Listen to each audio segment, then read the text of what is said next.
Oh, berat geng. Ini asyik-asyik. Tengok ni. Ai, bolanya suka betul dengan berat. Ai, sul saja ni ya Allah ya Tuhanku. Ai, ni jati emas acik-acik.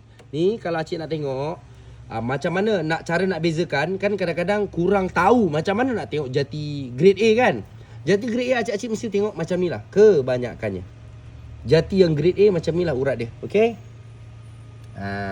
Ada celuring, ada belang-belang limau, bergrade A. Tapi sebenarnya ada juga kayu jati kampung yang buat production grade A.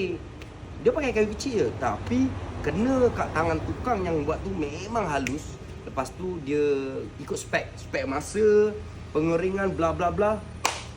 Jadi tahan puluh-puluh tahun juga sebenarnya. Dia sebenarnya ni menang kepada dia gini lah. RZ kan orang sibuk NOS lah, unregister lah, bla bla bla. Sama juga, dia lebih kurang.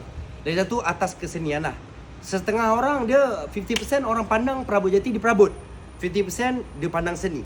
Sebab tu orang yang kebanyakannya yang beli puluh-puluh ribu ataupun dia bukan sebut harga lah. Dia tengok detail barang. Dia tengok uratnya, susunan tukang tu, susun urat tu macam mana. Tak semestinya orang otai ni dia tengok 10,000 dia beli, tak. Dia tengok dulu detailnya. Sebab tu Boyjan pun kalau perasan setiap barang yang turun Boyjan ada boxing. Boyjan akan kalau tak puas hati Boyjan akan diam.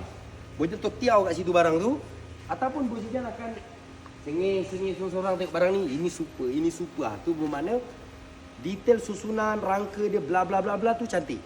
So kalau kurang cantik Boyjan akan muka merungut sikit. Sebab kita dah modal.